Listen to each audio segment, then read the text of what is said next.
Halo guys, assalamualaikum warahmatullahi wabarakatuh. Terima kasih yang udah stay lagi di channel Yaldi Sam Official guys. Semoga kalian sehat, berkabar kalau untuk kita semuanya. Selamat datang di tempatnya kayak Isam ngoceh. Kira-kira di sini dipasang CCTV gak ya guys? Mungkin penjaga tamannya ini curiga, ini siapa orang kalau jam setengah 11 ini ngoceh. Aduh, nggak apa-apa deh. By the way, gimana nih puasa kalian nih? Aduh, udah kurus apa belum? Belum kak. Soalnya saya kalau buka puasa kayak orang rakus. Nggak apa-apa, namanya kita puasa ya guys ya. Yang kita juga harus memenuhi asupan ya, biar kita tetap strong menghadapi kenyataan hidup. By the way, semalam itu ada yang pakai Yorpay ya, uangnya itu telat masuk guys. Terus dia itu nggak bisa tidur, kasihan ya guys ya, karena yang uang yang dimasukin ke Yorpay itu termasuknya 1 bulan gajinya gitu. Jadi khawatir ya guys ya, nggak masuk uangnya. Akhirnya ya saya meyakinkan dia masuk uangnya dan alhamdulillah sudah masuk. Tenang aja ya guys ya, memang kalau pakai Yorpay itu agak telat masuknya, tapi kalau sudah transaksi nih cepet banget, 3 detik juga udah masuk tuh uang ya guys ya. Jadi kalian jangan khawatir, kayak Jasa ini mempromosikan aplikasi Yorpay ini aman ya. Kalau misalkan banyak customer service yang membantu kalian, ya itulah kemudahan Yorpay ya guys ya, membantu kalian biar mudah. Jadi kalian jangan sungkan nih pakai aplikasi Yorpay, download di Android kalian, terus ketik Yorpay. Jangan lupa daftar akun, diverifikasi dulu ya guys ya. Terus kalian bisa menggunakan kemudahan-kemudahannya kayak isi pulsa, bayar listrik, PDAM, kirim ke semua rekening cuma 10.000 aja. Dicoba ya. Hari ini kita bahas, oke baik guys, oke baik. Hari ini kayak bisa membahas tentang one man notice ya guys ya, atau surat notice nih. Ada satu kasus di mana ini lagi booming banget guys, swear booming banget. Saya nggak tahu nih ya permasalahannya apa. Banyak anak-anak yang mengajukan notice ya,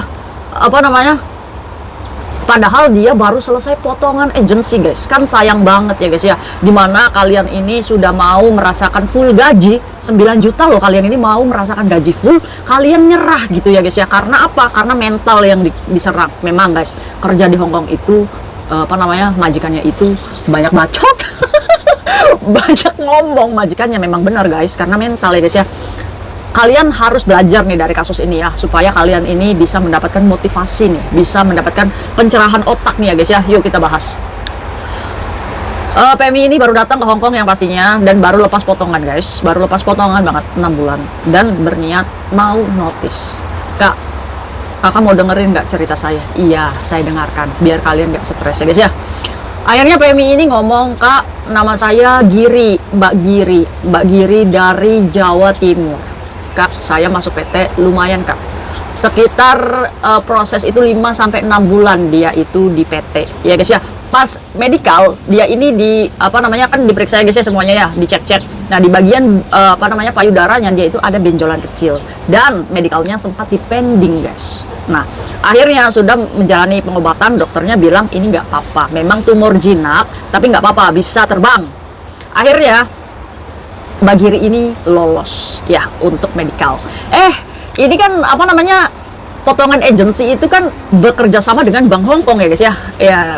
Yang membiayai kalian ke sini itu ada dari Bank Indonesia, ada juga Bank Hongkong guys. Nah, termasuknya Mbak Giri ini punya problem finansial guys di rumahnya. Dia punya hutang di BRI numpuk gak bayar bertahun-tahun. Akhirnya dia tidak bisa mendapatkan pinjaman PT untuk pergi ke Hongkong guys. Jadi PT-nya nih alhamdulillahnya baik nih guys, mengusahakan untuk mendapatkan pinjaman dari Bank Hongkong untuk membiayai Mbak Giri datang ke Hongkong. Akhirnya udah, kamu nggak usah khawatir, PT-nya ngomong kayak gitu guys, kamu bisa terbang, ada Bank Hongkong yang membantu kamu. Ya tetap aja diangsur ya setiap bulan, itu yang dinamakan potongan agency, potongan PT lah. PT sama agency itu ya kerjasama ya guys ya. Akhirnya terbanglah ke Hongkong, sampai di Hongkong guys. Di sini Mbak Giri ini termasuknya mendapatkan majikan yang banyak bacot. Termasuknya ya guys ya, majikannya ini ya biasa, nenek, jaga nenek. Neneknya ini udah pikun, terus ada cicimpek, suka ngoceh sendiri, suka marah-marah sendiri ya guys ya. Terus majikannya juga stay di situ sama singsangnya. Dadai sama singsang ini ya, udah termasuknya ya 60-an lah guys ya. Nah di situ ada tuh bobo satu, ya udah teriak-teriak aja. Kalau tengah malam ini teriak-teriak guys, apalagi dia satu form ya guys ya, satu ruangan sama Mbak Giri ini tidur. Neneknya itu sudah menunjukkan muka musuh sama Mbak Giri. Lepingko, katanya kayak gitu guys. Kamu siapa katanya? Kamu pergi dari rumah saya katanya. Lecau lah, lecau. Akhirnya setiap hari kak, saya kalau mau tidur, saya diajak berantem dulu ini sama nenek. Iya, meskipun kak saya belum ngerti bahasa Kantonis, tapi kan pandangan nenek-nenek yang membenci itu kan kak membuat saya nggak nyaman. Saya takut kak, nanti kalau saya tidur, saya gimana gitu kak. Setiap malam dia ini ngoceh, terus kak saya nggak bisa tidur. Nah, apalagi dadanya juga termasuknya orang yang maafan. Ya iyalah guys, emaknya aja kayak gitu ya guys ya, berarti anaknya juga kayak gitu. Termasuknya dadanya ini pengen kerja cepat nih Bagir ini. Ya sering miskomunikasi, akhirnya membuat Bagir ini sering dimarahin guys. Kalau misalkan sampai diomong kayak gini, kamu itu di Indonesia itu saya ngambil kamu mahal, kamu nggak bisa masak sampai sini. Padahal ya guys ya, masakan Hongkong itu gampang, ya kan? Gampang. Kamu cingyi aja, itu steam ikan, itu cuma ikannya di steam terus dikasih minyak panas terus dikasih ya udah selesai.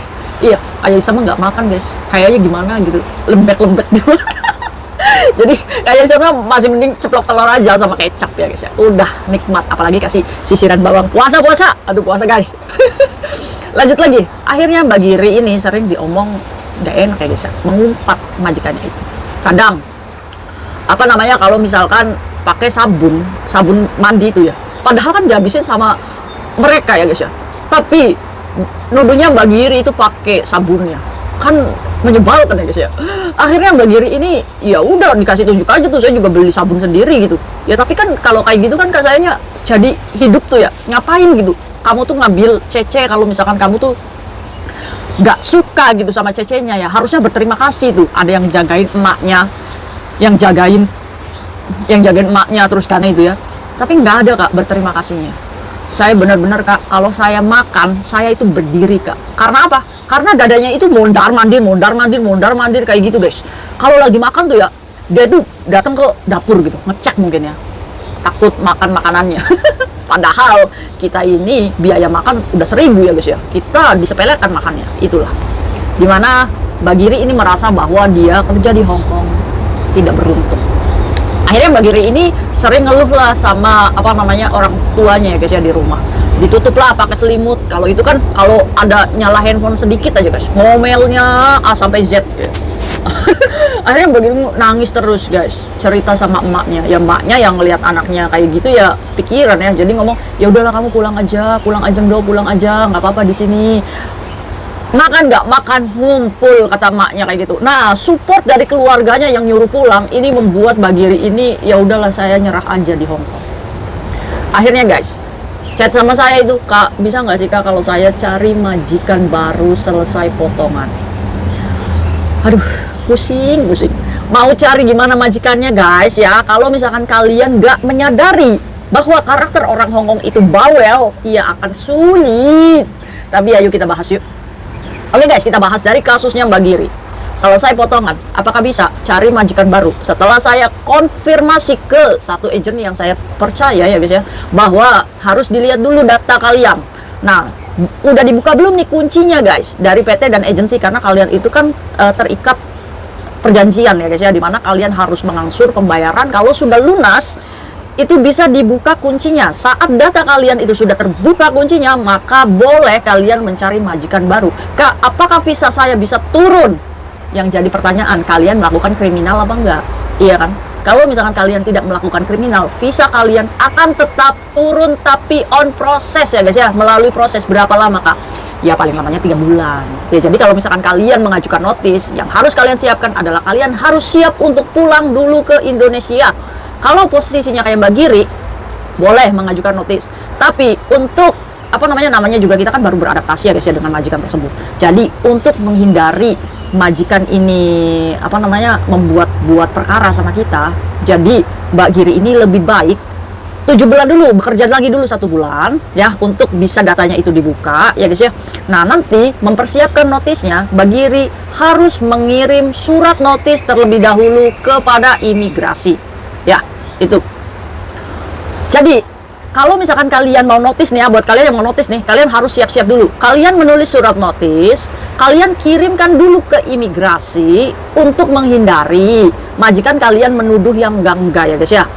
menghindari majikan kalian tidak mau tanda tangan dan menerima keputusan notis kalian. Jadi kalian tulis surat notis, kirim ke alamat imigrasi ini ya guys ya, melalui pos, atau bisa langsung datang ke imigrasinya ya guys ya untuk memberikan surat notis tersebut. Saya sarankan kirim aja lewat pos, tapi jangan pakai perangko yang $2 itu lama, lelet. Kalian itu notisnya sebulan ya guys ya, nanti suratnya itu bisa nyampenya 2 minggu. Jadi kalian datang ke Pak Pos, Pak saya mau kirim ke imigrasi ini dengan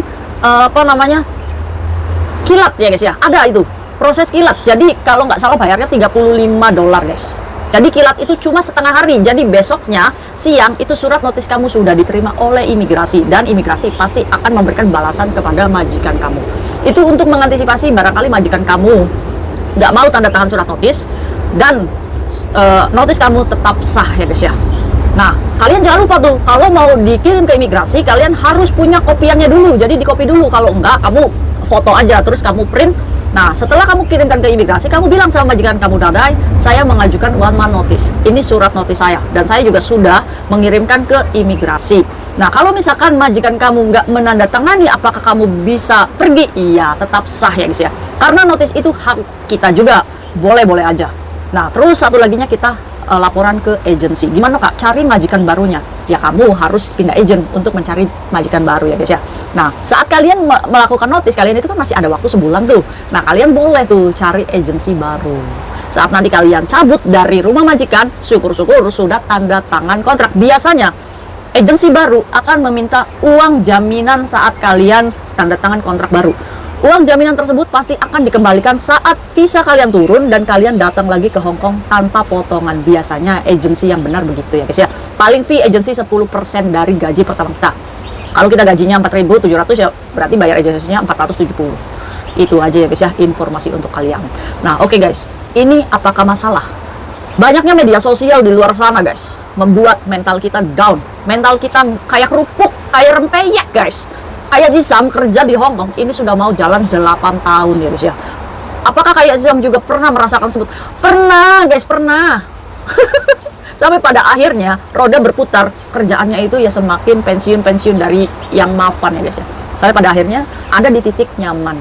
On proses 7 tahun itu waktu yang lama guys. Kalau misalkan kalian bandingkan dengan pekerjaan kalian saat ini cuma 6 bulan aja kalian bertahan, ya kalian mentalnya rempeyek ya guys ya. Kayak Jisam kok jahat banget ngomongin kita mentalnya rempeyek. Iya, karena apa? Kamu sebelum notis kamu harus berpikir kayak gini. Kamu harus berpikir kayak gini guys. Saya sudah membuang waktu banyak untuk tinggal di PT, terbang, sampai akhirnya saya di pending medical, sampai saya akhirnya bisa terbang ke Hong Kong. Saat Allah memberikan kalian kesempatan kerja di Hong Kong, mental kalian kena hanya karena tersinggung, hanya karena kita manja, didukung oleh keluarga. Padahal kalau kalian bisa mengambil sisi positifnya guys, kalian pasti bisa.